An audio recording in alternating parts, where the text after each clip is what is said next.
Hi guys, this is Ma'am Shukan's Daily Habits and welcome to our kitchen. So another day, another vlog, another yummy delicious recipe. So another na recipe na naman tong isi-share ko sa inyo mga guys. So medyo may pagka-exotic tong ating recipe ngayon. So samahan nyo lang ako guys. Ayan. So magsususiyan, sinutay ko lang yung onion and garlic. Itong recipe natin ay very Pinoy and syempre ano din to, parang Southeast Asian. And kasi may mga part ng Southeast Asian na may ganitong klaseng food. Ayan. So ito na, ilagay na natin ang ating main ingredients. So, this is balut. Ayan. The egg, yes, duck egg. Ayan. So, exotic balut. So, bali, pre-cook na to. So, pwede na siyang ito yung normal na kinakain na balot na yung naluto na deep with vinegar and salt. So, ila-level up natin to sa masarap na recipe.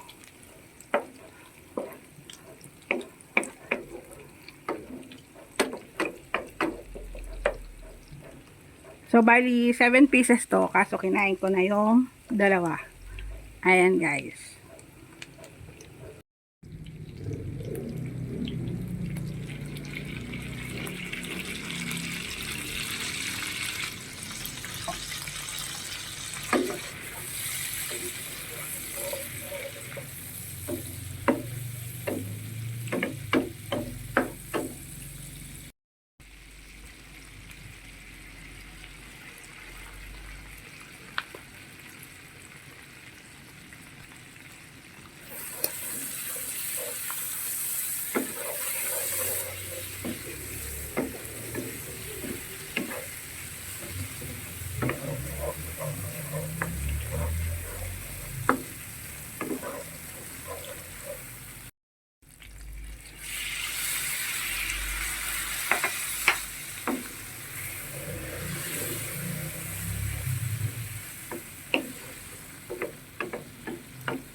Tapos, add tayo ng liver spread. Ayan, yung liver spread ay yan, matunaw. Pwede namang hindi maglagay ng liver spread pero may additional na sarap. Itong liver spread. Sa mga bawal yung liver spread, yung mga internal organ, yan. Pwede hindi maglagay ng liver spread. So, yan. Medyo malapot na sticky na yung ating sauce. And lagay tayo ng bell pepper. Ayan. Siyempre, hindi kompleto ang sarap kung walang black pepper, ground pepper.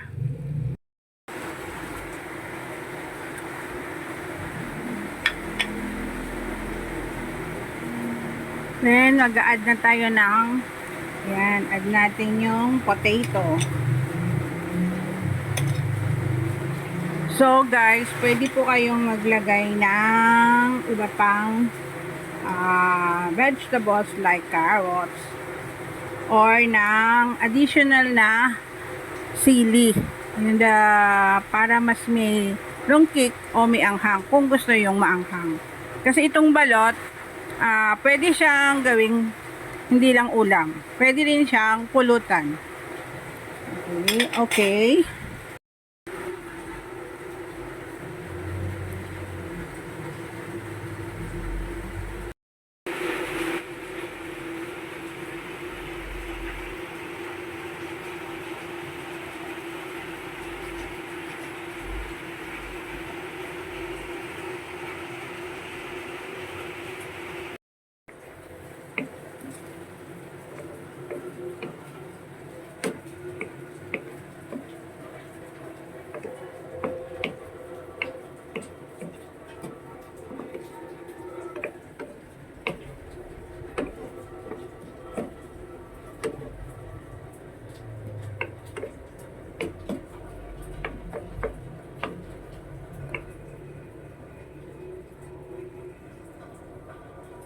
So, luto na yung ating kalderetang balot.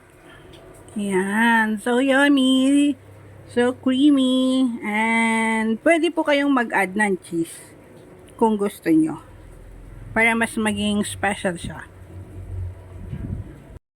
So, okay na to. Pwede na to. And, try nyo to kasi masarap.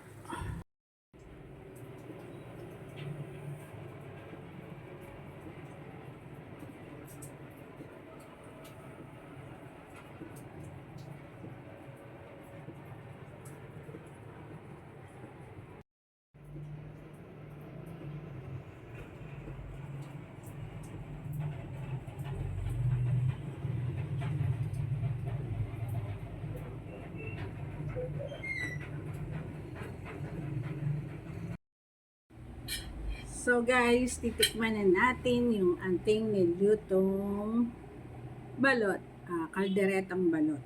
Ayan. So, kung ano ba talaga, pero nakatikim na ako nito kaso sisig na balot. Naluto ko na rin siya. Dito rin to. So, naluto ko na rin at na-share natin dyan sa ating YouTube channel. So, eto yung balot.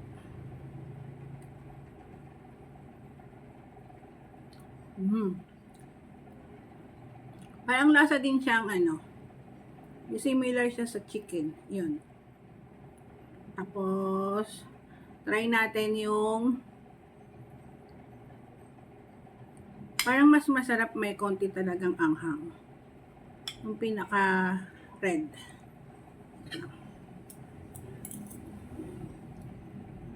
Yung una kong tinikman ay yung parang sisiw.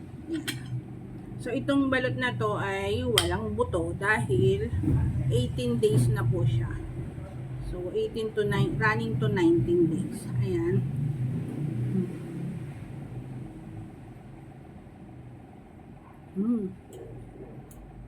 Perfect. Sarap. Sarap po.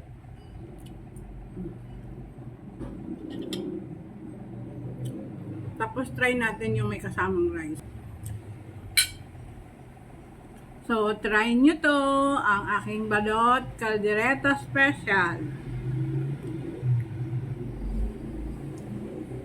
So, sana po nagustuhan nyo itong ating short cooking video and short film. And see you po ulit sa susunod sa lahat po ng mga subscribers and followers, silent followers. Thank you so much. And thank you so much and see you again guys. Bye! Kain na tayo!